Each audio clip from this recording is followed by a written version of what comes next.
ये जो बच्चे आज आपको दिख रहे हैं आश्रम में खिले हुए फूल, ये आपकी नज़र में बच्चे होंगे, पर मेरी नज़र से देखोगे तो ये भारत का भविष्य है। अगर मेरी दृष्टि से देखोगे तो ये आश्रम को चलाने वाले साधक हैं। विश्वास करना, 9वीं 10वीं पढ़ती थी, आश्रम बना नहीं था उल्लासनगर में, इसीलिए हमारे घर के बगल में जो हॉल था उसमें कुछ आश्रमवासी और कुछ साधक मिलकर बाल संस्कार केंद्र चलाते थे और हम लोगों से छुरी चकला बेलन तोड़ने के लिए लेने आते थे। जब देते थे तो हरिओम बोलते थे। कई बार दरवाज़ा मैं खोलती थी लेकिन मैं बदले में हरिओम नहीं बोलती थी। बस इतना पता था मदद मांग रहे हैं, देनी है, हमारा इनसे कोई काम नहीं है, इतना ही पता था। लेकिन आखिर कोई बोलते समय हरिओम बोले, देते समय हरिओम बोले तो इंसान होता है मन, वो भी बेचारा बोल ही दिया हरिओम। फिर एक दिन उन्होंने मुझे धीरे से बोला, वैसे तो नहीं आती हो, छुट्टियों में तो आओ। तो मैंने कहा फिर वो आप हाथ ऊपर करवाते हो, मेरे को अच्छा नहीं लगता है। तो कहा कोई बात नहीं, आप हाथ ऊपर मत करना, आ जाओ। मैं इन बच्चों की शिविर में सबसे पीछे बैठी थी, लेकिन उस शिविर में आयोजन चल रहा था कि सब अहमदाबाद जा रहे हैं बापूजी से सरस्वती मंत्र लेने। सब 150 रुपए उस टाइम पे जमा कर रहे थे। तो मेरे मम्मी पापा छुट्टियों में कहीं नहीं ले जा रहे थे, तो मैंने बोला इनके साथ ही भेज दो। तो कहा ये तो आश्रम जा रहे हैं। तो हमारी एक दीदी थी, मैंने उनको बात किया था कि मैं 150 भरूंगी लेकिन मैं आश्रम नहीं चलूँगी। तो कहाँ जाऊँगी? मैंने कहा मैं अहमदाबाद घूमने जाऊँगी। तो कहा हाँ हम ही घुमा देंगे, चलो। वो 150 तो ली पर मेरे को कहीं नहीं घुमाया, चारों दिन आश्रम में ही रखा। और मेरे को ऐसा आनंद आया कि मैं चौथे दिन सरस्वती मंत्र लेके आ गई जयराम जी की। इसी से मेरी नींव डली थी। नहीं तो हम खाना खाते थे, थाली हमारी माँ उठाती थी, हमने कभी नहीं थाली उठाना सीखा था, आश्रम जाके सीखा। अब यहाँ बच्चे खुद की प्लेट खुद धो रहे हैं, खुद लेके जा रहे हैं, ये संस्कार पढ़ते हैं। आज भी मुझे कई साधक मिलते हैं, कहते हैं काश हमारे टाइम पर हमें शिविर मिला होता तो आज हम कहाँ से कहाँ पहुँच गए होते। लेकिन हमें बापू 45 साल में मिले, 50 साल में मिले, इसलिए गाड़ी को धक्का लगा रहे हैं। वरना ये नींव है, अगर ये नींव एक बार पक्की हो गई तो इसको कोई भी रोक बोलो नहीं सकता, इसको कोई हिला नहीं सकता। घड़ा कच्चा हो और इसको कोई मोड़ दे और उसको सुरई बना दे और उसको पका दे तो फिर से वो घड़ा नहीं बन सकता। इस प्रकार इसमें जो संस्कार पड़ गए सो पड़े। यहाँ बैठे हुए साधकों से मैं निवेदन करूंगी कि कभी भी विद्यार्थी शिविर लगे तो पूरा प्रयास करना कि बापू के सत्संग के संस्कार, भक्ति के संस्कार, ज्ञान के संस्कार, कीर्तन के संस्कार इनके अंदर पड़े। का एक कुम्हार था और वो यही गर्मी के दिन थे, वो चिलम बना रहा था। क्या बना रहा था बोलो? चिलम। अंदर से पत्नी आई और बोले इतनी गर्मी में ये क्या चिलम बना रहे हो? लोग वैसे ही गर्मी से तप रहे हैं, फिर तुम चिलम बनाओगे, लोग उसको फूकेंगे तो फिर गर्मी होगी। अरे कुछ मटका बनाओ, कोई सुरई बनाओ ताकि लोग पानी पिए तो ठंडक का एहसास हो। ये गर्मी में और क्यों तपा रहे हो सबको? तो कहा तुम ठीक कहती हो। वो चिलम को अभी आकृति ही दे रहा था, उसको मिट्टी में रोन दिया और पुनः उसको बहुत सुंदर सुरई की मटकी की आकृति दे दी। जब चिलम को वो तोड़ रहा था तो चिलम ने कहा बहुत बहुत धन्यवाद, बहुत बहुत धन्यवाद। तो कहा क्यों? तो कहा तूने हमको चिलम न बनाया और तूने हमको सुरई बनाया। कहा चिलम बनते तो खुद भी तपते और औरों को भी तपाते, पर तूने सुरई बना दिया, हम भी ठंडे होंगे और जो पिएगा वो भी, उसमें जल भरा जाएगा तो वो भी ठंडी होगी और जो उसको पिएगा वो भी ठंडा। बस मिट्टी तो वही थी, कुम्हार तो वही था, बस उसने केवल बदल दिया।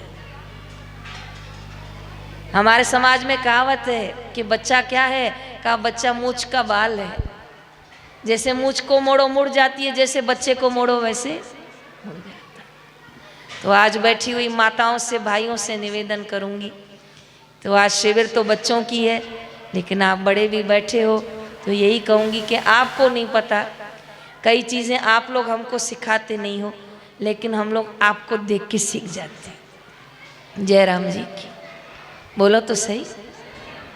आप विश्वास करना, जब मैं कॉलेज जाती थी, टीचर बनी थी, तो मुझे कई बार साड़ी पहनकर लेक्चर देने जाना पड़ता था। तो मैं साड़ी पहनने किसी से नहीं सीखी, लेकिन परफेक्ट पहन लेती थी। तो मेरी फ्रेंड पूछती थी तुम कैसे पहन लेती हो। मैंने कहा मेरी माँ जब पहनती थी ना, मैं उसको एक टक देखती थी। मैंने उनको केवल देखा था, कितनी बार देखा होगा नहीं पता, वो जितनी बार पहनती थी ना, मैं उनको एक टक देखती थी। उनका चुन डालना, उनका पीछे का हिस्सा बराबर करना, फिर मेरे से वो ऊपर पिन लगवाती थी। वो 3 4 5 बार उनको देखा होगा, फिर मैं खुद ही पहन ली। मैंने किसी से नहीं सीखा था। मुझे मेरी माँ ने खड़े होकर खाना कभी नहीं सिखाया था। बस मैं उनके साथ खड़ी होती थी तो समझ जाती थी, ये भरी हुई भिंडी है, ये छोटी भिंडी है, ये टमाटर वाली है, ये कड़क वाली है, ये प्याज वाली है, ये रुखी है। ये मैं सुन के सीख गई। मुझे कभी उन्होंने खड़े होके खाना नहीं सिखाया। जय राम जी की बोलो तो सही। वहाँ पड़े वो संस्कार, लेकिन जैसे मैं पूज्य श्री के चरणों में आई, कभी बापूजी के साथ भंडारा करने गई, तो बापूजी को देखा कि खुद बापू आदिवासियों के बीच में भोजन में देखें क्या कमी, क्या पेशी, क्या सामान लाया, सेट बनाया इधर ला, दक्षिणा के नोट इधर ले आ, खुद पूरा देखें। और लास्ट में भी गरीबों से पूछे न मिला हो तो अलग आ जाओ, बाहर निकल आओ, जिनको कुछ भी नहीं मिला अलग हो जाओ। फिर उनको दे के फिर जाए। फिर बापू से देखा कि जो आपको भगवान दे रहा है, प्रकृति दे रही, उसको बांटो, उसको दूसरों में सदुपयोग करो। मैं यहाँ आज आए हुए माताओं भाइयों को निवेदन कर रही हूँ कि कई बार आप लोग माता पिता के रूप में, बड़ों के रूप में हमें कई चीज़ें नहीं सिखाते हैं, लेकिन हम लोग आपको देख देख के, आपको पता भी नहीं चलता, हम सीख जाते हैं। इसलिए बड़ों का व्यवहार भी बड़ा ही होना चाहिए। जय राम जी की। बड़ों का व्यवहार भी, बड़ों का दिल भी, बड़ों की बुद्धि भी, बड़ों का स्वभाव भी बड़ा होना चाहिए। आज भी हम लोग हरिद्वार थे, तो कोई 16 लोग कहीं से आ रहे थे और आश्रम का रसोई घर बंद हो गया था। तो उनकी चाबियां मेरे पास थी। कोई चाबी मुझसे ले तो मैं उससे ये ना पूछूं कि तुमने खाना खाया के, बोलो, तो मेरी मानवता मर गई क्या। मेरी साथ वाली बहन बोली मत पूछ, हाँ बोलेंगे तो 16 है। मैंने कहा कोई बात नहीं, देखा जाएगा। मैंने फ़ोन पे ही पूछ लिया आप लोगों ने खाना खाया है। कहा नहीं बहन जी कुछ भी नहीं खाया है, कल खाया था सो खाया था, आज सुबह हमने फल लेकर ट्रेन में खाए। मैंने कहा कोई बात नहीं, आप कितने लोग हैं। कहा 16। रसोड़ा बहुत छोटा है हरिद्वार में, लेकिन दिल बहुत, संस्कार बहुत, हाथ बहुत, आपको कमी नहीं आएगी। दाल चावल सब्जी रोटी मैंने एकदम तैयार रखी, आटा बांध के, आएंगे तो गरम रोटी। अब कमरा मेरा बहुत छोटा, नीचे से दूसरे रूम की चाबी ले आई, 16 लोगों को वहाँ बिठाया, प्लेटें ही नहीं मेरे पास 16। जयराम जी की। भोजन तो बन गया, खिलाओगे किसमें। फिर पतल ले आए, कहीं से जाके डिस्पोजेबल ले आए। वो 16 लोग जो खाना खाए, इतने खुश, इतने खुश। मैं रोहतक आश्रम में कह रही हूँ, मुझे लग रहा था मेरी 108 माला पूरी हो गई।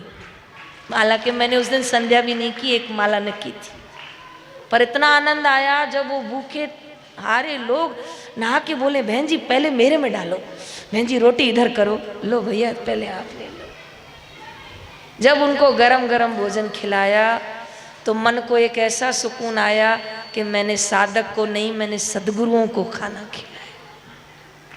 ये संस्कार है। जब मेरी साथ वाली बहन थक गई तो वो मुझे रात को मुस्कुराते हुए बोली, अगर दीदी आप न होती तो मैं इस रूम को ताला लगा के गंगा जी चली गई होती और इनकी चाबियां नीचे रख के गई होती ताकि ये चाबी उठाएं, सोएं, खाएं, जो करना हो। मैंने इनका खाना बना दिया, मेरे से न बनता 16 लोगों का खाना। तब मैंने उसको कहा अगर दिल बड़ा होगा तो बनाना भी आ जाए, दिल छोटा होगा तो 4 भी महंगे पड़ेंगे, 16 तो बहुत दूर की बात है।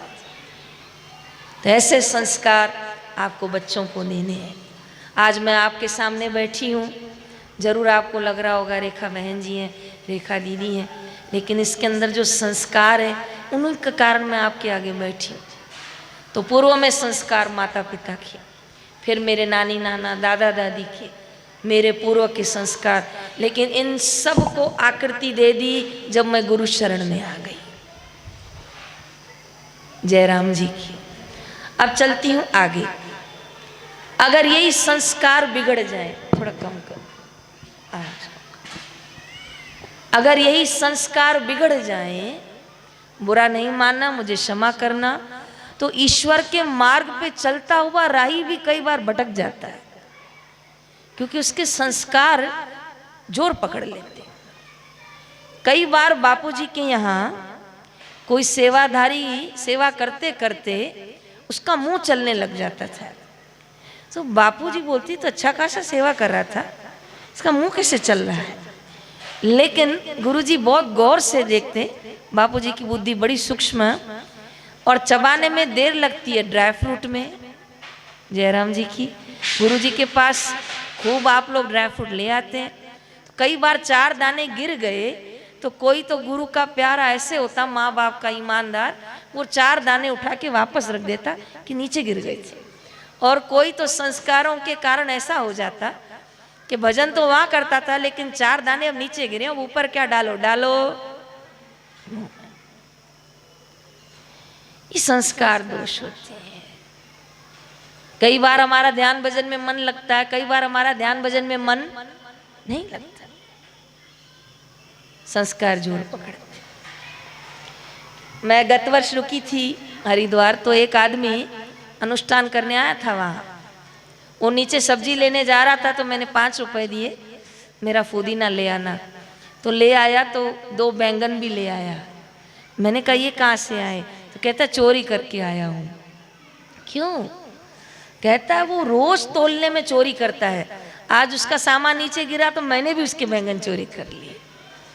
मैंने कहा वो तो है ही सब्जी वाला, वो कमाने के लिए चोरी कर भी सकता है, पर तुम तो हरिद्वार में अनुष्ठान, मौन, जन्म मरण से मुक्ति पाने के लिए आए, तुम 2 बैंगन चोरी करो, ये तुमको शोभता नहीं। वो निगुरा है, तुम वो सब्जी बेचने वाला है, तुम साधक हो, वो गरीब है, तुम कहाँ जा रहे हो, कहाँ जा रहे हो।